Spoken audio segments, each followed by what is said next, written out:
This week, I'll be going through several reasons why shooting in log isn't always the best option to shoot in as a filmmaker.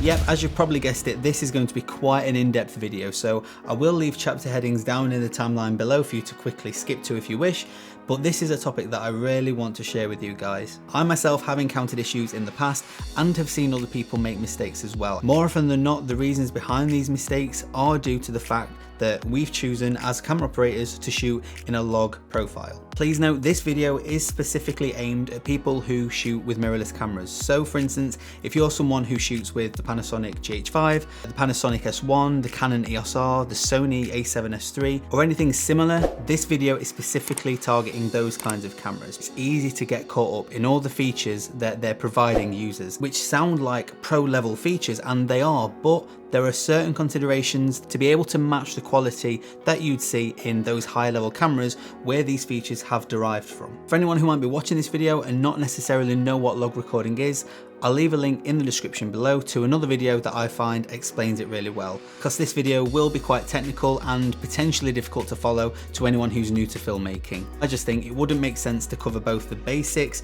and a more detailed evaluation of the same topic in the same video. Whilst log recording obviously has many benefits, it does also come with some risks.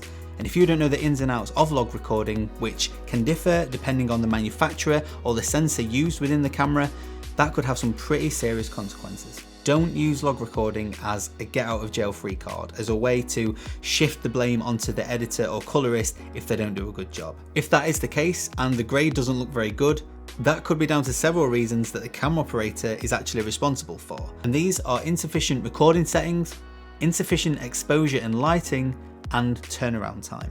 And these are the three main points that this video is going to cover. So hopefully by the end of it, you can go on to your next shoot and be confident in saying whether log recording is or isn't the most suitable option for that particular project. So let's start with number one, which is the topic of insufficient recording settings. And this will be the most in-depth of the three topics, just because there's quite a lot to cover within it. If you're hired as a camera operator on a project, you will naturally be expected to be in charge of the settings within the camera, such as the frame rate and the resolution. There are other factors that you need to consider that vary depending on the camera that you're choosing. And if those features aren't up to the level required for turning your flat or log footage into its intended look, you might be to blame. Well, that got very serious, didn't it? The first is shooting in an 8-bit codec. If you're shooting in log, always aim to shoot in the highest bit rate and bit depth that's available in your camera. And that doesn't always necessarily mean the highest resolution. Imagine you've got a drill set, and within that drill set are bits.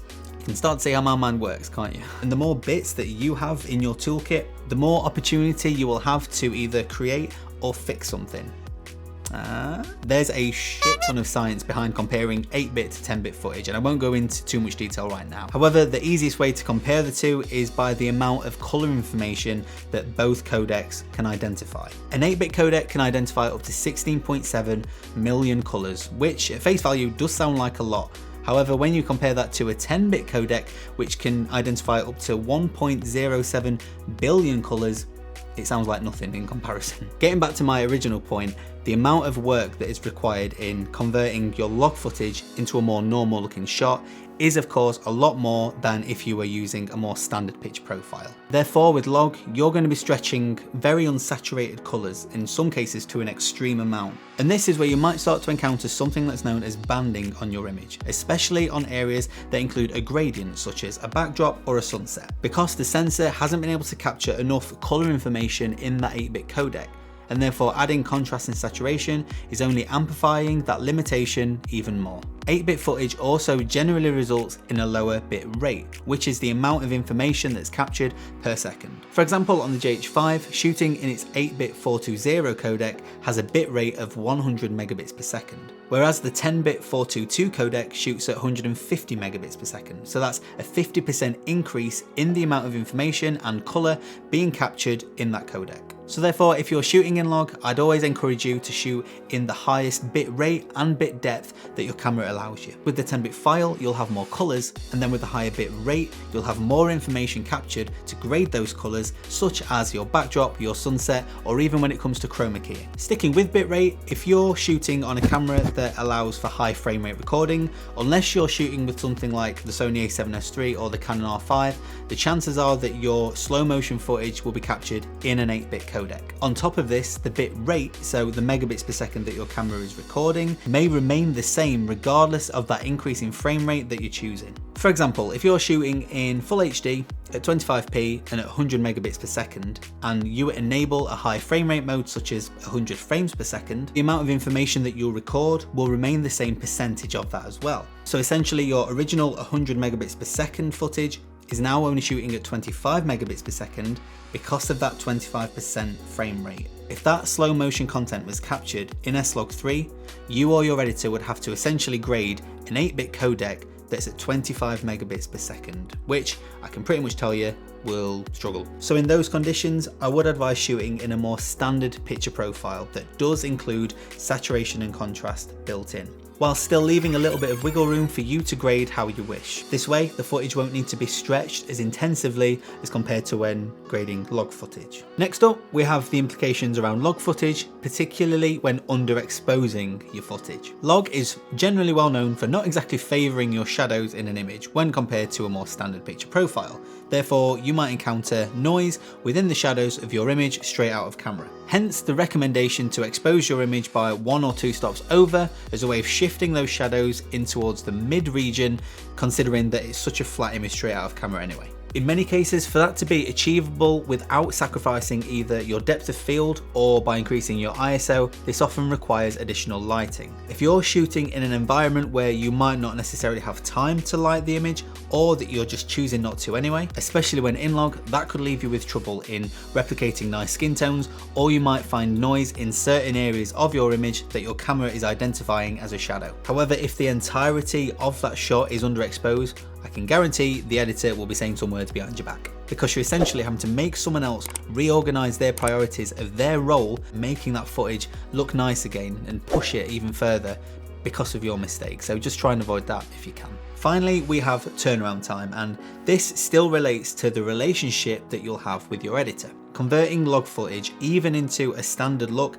can take time. So if the project has a quick turnaround and you've shot in log, your editor is going to have to spend more of its time converting that log footage. Generally, quick turnaround projects could include things like weddings, real estate, and standard corporate work. And broadly speaking, those types of videos don't necessarily require advanced grading, or they'll probably have much lower budgets than commercial work or films. So these may be times where you could make work a lot easier for other people, such as saving time for the editor, by choosing a picture profile that suits the scope of the project. Secondly, if you've only been brought in to shoot this content and perhaps the client themselves might wish to edit this footage, if their appointed editor has a lot less experience than you or your peers, they might not necessarily know how to not only standardize but even grade log footage. So once that edit has been finished, there's a risk that because the editor might not have done a good job on the grade, you might find yourself hesitant to add that video onto your online portfolio, when in reality, you could have made things simpler for them